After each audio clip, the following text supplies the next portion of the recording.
Hello everyone, I welcome you to another lecture on biochemistry. Here we are going to talk about the G proteins, the storage diseases, as well as chronic granulomatous. Let's jump on to the topic. So today I am going to tell you about G alpha and the cyclic AMP signaling. So this is how the G protein looks like. And this is a receptor protein and it will be present on the cell surface. It will have three subunits, that is the alpha, beta and gamma.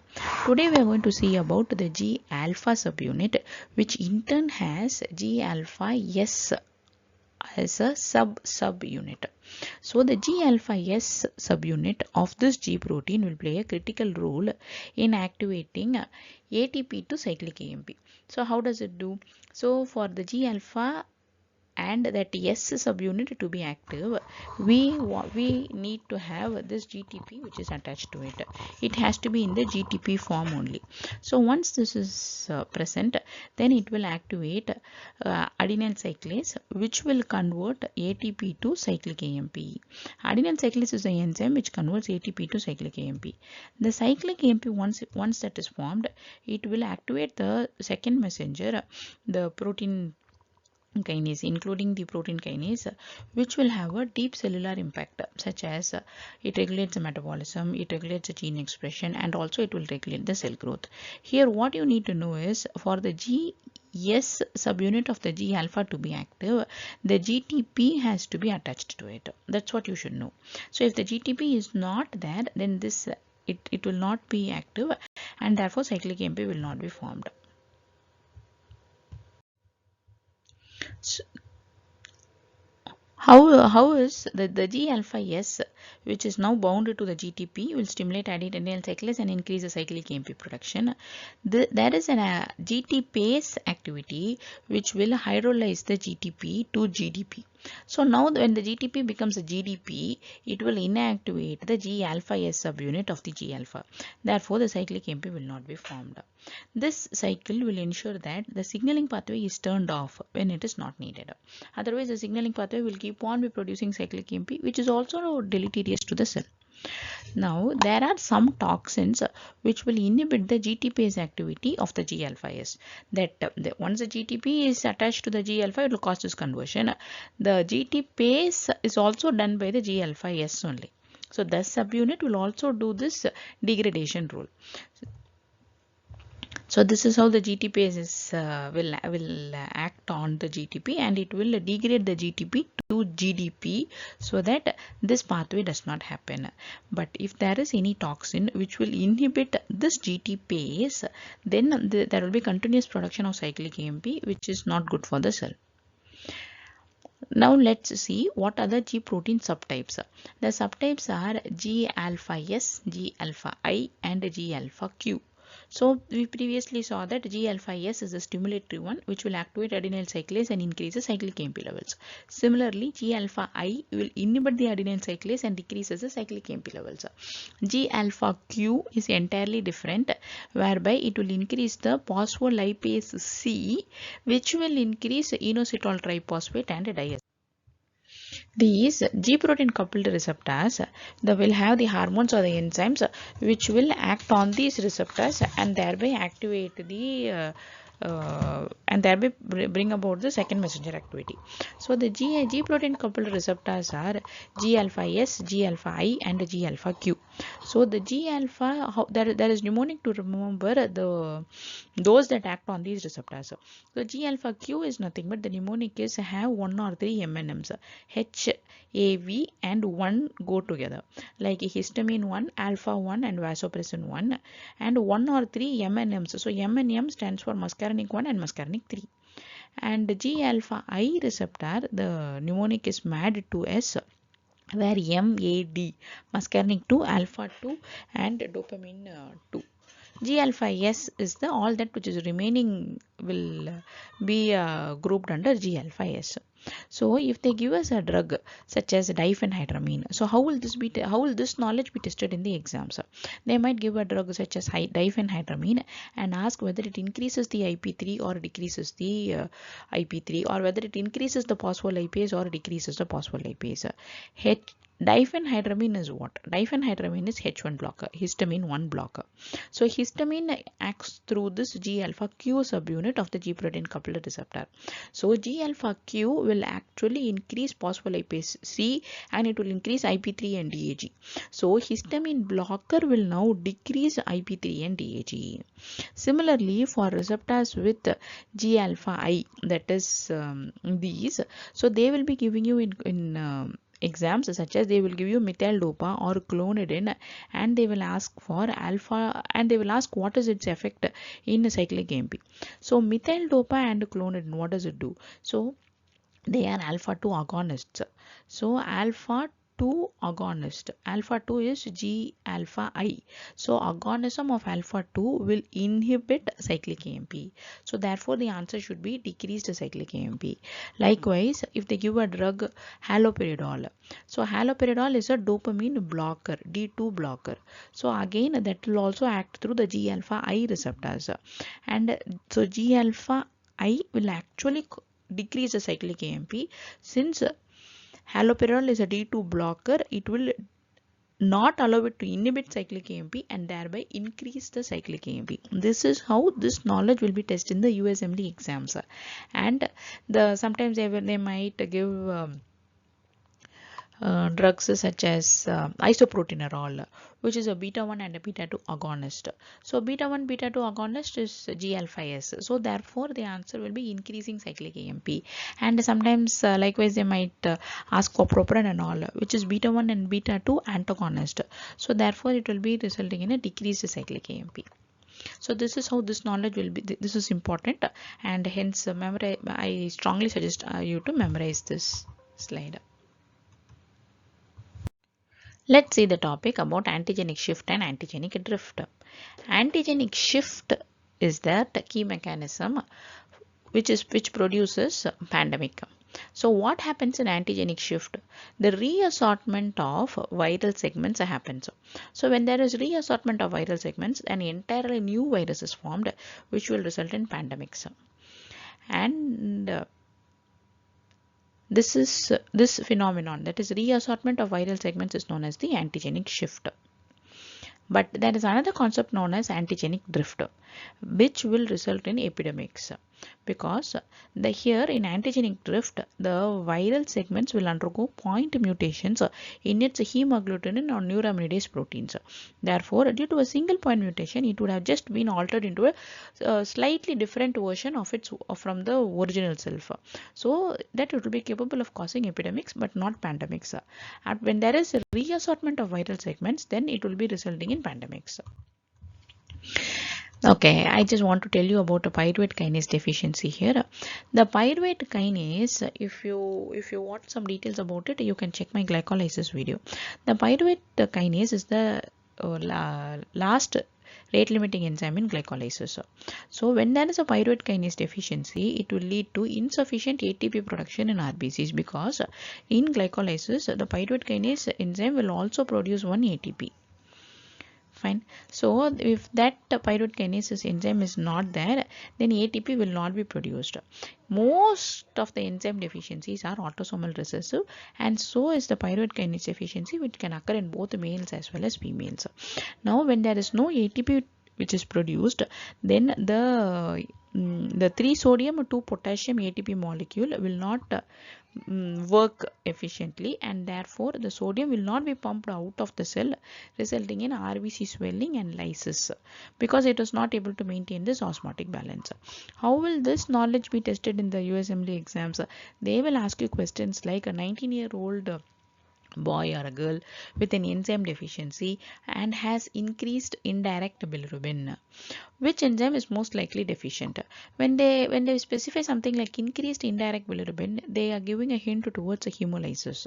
So hemolysis is happening because of this RBC swelling, which is because of the pyruvate kinase deficiency. And since they ask you what enzyme is deficient, the answer is straightforward. It is a pyruvate kinase deficiency. The second most common cause of hemolysis due to an enzyme deficiency is pyruvate kinase deficiency. What is the first most common cause of hemolysis is G6PD deficiency. But G6PD deficiency is X-linked recessive, so it can occur only in males. Pyruvate kinase deficiency is autosomal recessive. It can occur both in males and females. This is how you should analyze a question when they hint towards hemolysis, whether the male or a female, depending upon the gender, you need to analyze the question. In chronic granulomatous disease is a genetic disorder which is caused by mutations in genes encoding components of NADPH oxidase complex. This NADPH oxidase is responsible for producing reactive oxygen species in the phagocytes. In chronic granulomatous disease, the phagocytes will fail to generate adequate reactive oxygen species, which means the oxidative burst is impaired. When oxidative burst is impaired, it cannot kill the organisms as efficiently as it used to do. Right? So this dihydrorhodamine test, this test is used to detect this defect. In any healthy individual, the neutrophils and the other phagocytes will show high fluorescence when they are exposed to this dihydrorhodamine test because of the excess reactive oxygen species that it normally produces. But in chronic granulomatous disease patients, the fluorescence will be significantly reduced or absent, indicating a defect in the reactive oxygen species. The NADPH oxidase in chronic granulomatous disease. So the questions might ask you like, what is the substrate on which the NADPH oxidase acts? Molecular oxygen is the substrate on which the NADPH oxidase acts, and it's because of this it cannot kill the catalyst positive organisms or any organisms for that matter. The other important thing which you should know is the myeloperoxidase uses hydrogen peroxide to generate hypochlorous acid. So this is also quite important in NBME and as well as in USMLE exams. So in myeloperoxidase deficiency, we need to remember that it will normally generate halide hydroxyl, that is this kind of hypochlorous acid. Impaired production of bleach like compounds happens in these phagocytes. So this is also another high yield topic in exams. Let's move on to our glycogen storage disease. In glycogen storage disease, first we are going to see about alpha-1,4 glucosidase function. So what is an alpha-1,4 glucosidase? If you want to brush up your knowledge, you can check my slides on glycogenolysis. Alpha-1,4 glucosidase is something which will break the alpha-1,4 glycosidic bonds. So normally in any glucogen, the alpha-1,4 glycosidic bond will be broken off. But to produce glucose molecules separately. This alpha-1,4 glucosidase function, now we are going to talk about a glycogen storage disorder. Here, this alpha-1,4 glucosidase is present inside the lysosomes. Those glycogen which enter the lysosomes will have to be cleaved. Its alpha-1,4 glycosidic bond has to be cleaved. So for that, this alpha-1,4 glucosidase helps to cleave that bond. So if this enzyme is deficient, then it cannot release the glucose units from the lysosomal glycogen. This happens particularly in Pompes disease where the enzyme is deficient. The glycogen phosphorylase enzyme, which will break the glucose units from the glycogen, works outside the lysosomes. But alpha-1,4 glucosidase enzyme will work inside the lysosomes. In this disease, where that is a Pompes disease, where there is absent alpha-1,4 glucosidase, how will the vignette present? There is a 6-month-old boy with an enlarged tongue. I have just given this image for you to remember the features with an enlarged tongue, with the hypotonia, with the cardiomegaly, and the muscle biopsy shows increased glycogen because the glycogen cannot be broken down, isn't it? And the question will ask which enzyme is deficient.